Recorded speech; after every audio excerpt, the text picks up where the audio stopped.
সালাম আলাইকুম। আমি আজ কথা বলবো একটি পরিচিত ড্রাগ নিয়ে, যেটা ছেলেরা সাধারণত সেক্সুয়াল বা জেনিটাল রেসপন্সে বাড়ানোর ক্ষেত্রে ব্যবহার করে থাকে। এই ড্রাগটির নামের সাথে আমরা সবাই কম বেশি পরিচিত। ড্রাগটির নাম হলো ভায়াগ্রা।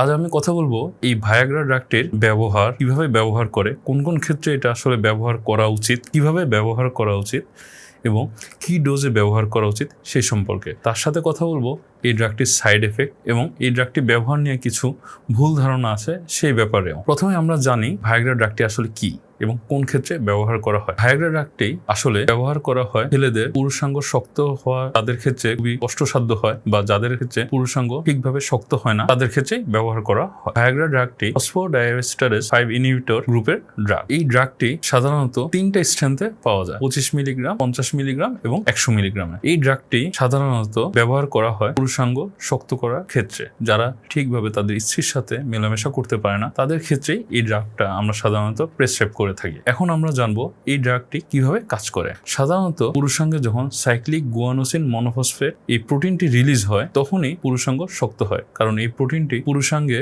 যে ব্লাড ফ্লো হয় সেটা বাড়িয়ে দেয়, যে কারণে পুরুষাঙ্গ শক্ত হয়। এখানে আরেকটি প্রোটিন আছে যেটার নাম হচ্ছে ফসফোডাইএস্টারেজ টাইপ 5 এনজাইম। এই এনজাইমটি সাইক্লিক গুয়ানোসিন মনোফসফেটকে ভেঙে দেয়, যেই কারণে দেখা যায় যে পুরুষাঙ্গের শক্ত সঠিকভাবে হয় না। যাদের ক্ষেত্রে দেখা যায় পুরুষাঙ্গ বা পেনিস ঠিকভাবে শক্ত হচ্ছে না বা ইরেকশন হচ্ছে না, তাদের ক্ষেত্রে এই ফসফোডাইএস্টারেজ টাইপ 5 এনজাইমটি খুবই দ্রুত কাজ করে এবং পরিমাণে বেশি থাকে। ভায়াগ্রা বা ফসফোডাইএস্টারেজ টাইপ 5 ইনহিবিটর এই প্রোটিনটি বা এনজাইমটি সাধারণত ফসফোডাইএস্টারেজ টাইপ 5 ইনহিবিটর এই প্রোটিনটা কাজকে বাধা দেয়, যেই কারণে পুরুষাঙ্গ অনেক দীর্ঘক্ষণ শক্ত থাকে এবং সঠিকভাবে মেলামেশা করতে সাহায্য করে। এখন কথা হলো এই ভায়াগ্রা আমরা কিভাবে ব্যবহার করব। সাধারণত এই ভায়াগ্রা ড্রাগটি সিলডেনাফিল নামে পাওয়া যায় এবং এটি সাধারণত রেগুলারলি আমরা কখনো প্রেসক্রাইব করে থাকি না। এই ড্রাগটি ব্যবহার করার নিয়ম হলো, কোনো পুরুষ মানুষ যদি তার স্ত্রীর সাথে মেলামেশা করতে কোনো সমস্যা হয় পুরুষাঙ্গের শক্ত হওয়া নিয়ে, তখন তাদের ক্ষেত্রে আমরা এই ড্রাগটি অ্যাডভাইস করে থাকি। এই ড্রাগটি সাধারণত মেলামেশা করার আধা ঘন্টা থেকে 1 ঘন্টা আগে আমরা নিতে বলি পেশেন্টকে, এবং এই ড্রাগটি কখনো রেগুলার বা ডেইলি নেওয়া উচিত নয়। সাধারণত যখনই দরকার হবে, যখনই মেলামেশা করবে, তার আগেই এই ড্রাগটি নেওয়া উত্তম। এবং এই ড্রাগটি সাধারণত নেওয়ার 1 ঘন্টার মাধ্যমে তার কার্যকারিতা প্রকাশ পায় এবং এই ড্রাগটি সাধারণত দীর্ঘক্ষণ মানুষের দেহে থাকে এবং এই ড্রাগটি নেওয়ার কয়েক ঘন্টার পর এই ড্রাগটির সঠিক কার্যকারিতা প্রকাশ পায় এবং সবচেয়ে ভালো তার ফলাফল পাওয়া যায়। এখন আমরা অনেক সময় দেখি অনেক পুরুষ মানুষ বিভিন্ন যৌন মিলনের সমস্যার জন্য ভায়াগ্রা ব্যবহার করে থাকে, যেটা ঠিক নয়।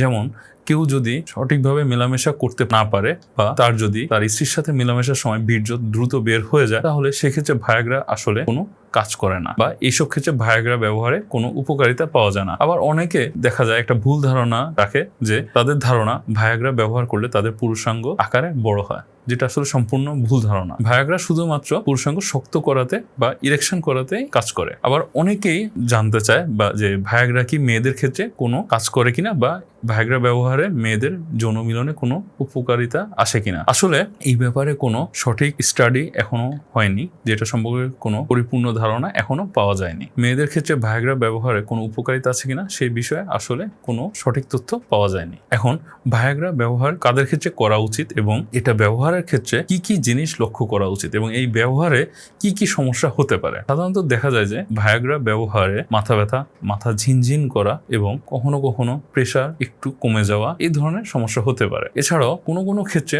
অনেক মারাত্মক ধরনের সাইড এফেক্ট দেখা যায়, যেমন প্রায়োপিজম নামে একটা টার্ম আছে। এটা আমরা তখনই বলি যখন কোনো ছেলের পুরুষাঙ্গ ভায়াগ্রা ব্যবহারের ফলে অনেক দীর্ঘক্ষণ শক্ত বা ইরেকশন অবস্থায় থাকে এবং সেই কারণে অনেক ব্যথা অনুভব হয়, তাকে আমরা সাধারণত প্রায়োপিজম বলে থাকি। ভায়াগ্রা ব্যবহারে অনেক ক্ষেত্রে এই সমস্যা দেখা দেয়। এছাড়া কারো কারো ক্ষেত্রে ব্লাড প্রেশার এত বেশি কমে যায় যে দেখা যায় যে তার সিনকোপাল অ্যাটাক হতে পারে, বা এছাড়াও কারো কারো ক্ষেত্রে ব্লাড প্রেশার এতই কমে যায় সে অনেক সময় দেখা যায় চোখে ঝাপসা দেখে বা মাথা ঝিনঝিন করে, মাথা ঘুরাতেও পারে। এছাড়া কারো কারো ক্ষেত্রে হার্ট অ্যাটাকও হতে পারে। এই জন্য যারা সাধারণত বয়স্ক বা যাদের হার্টের সমস্যা আছে, হার্ট দুর্বল বা ব্লাড প্রেশারের সমস্যা আছে বা ব্লাড প্রেশার খুব বেশি উঠানামা করে, তাদের ক্ষেত্রে আমরা ভায়াগ্রা একটু সাবধানে ব্যবহার করতে বলি। কারণ বয়স্ক মানুষের ক্ষেত্রে দেখা যায় এই ড্রাগটি শরীরে অনেক দীর্ঘক্ষণ থাকে, কারণ তাদের কিডনি তরুণ বয়স্ক মানুষের ক্ষেত্রে যেভাবে কিডনি কাজ করে সেভাবে দ্রুত কাজ করে না, তাই ভায়াগ্রা শরীর থেকে দ্রুত বের হয় না, তাই দীর্ঘক্ষণ শরীরে ভায়াগ্রা থেকে যায়। এখন কথা হচ্ছে ভায়াগ্রা দীর্ঘদিন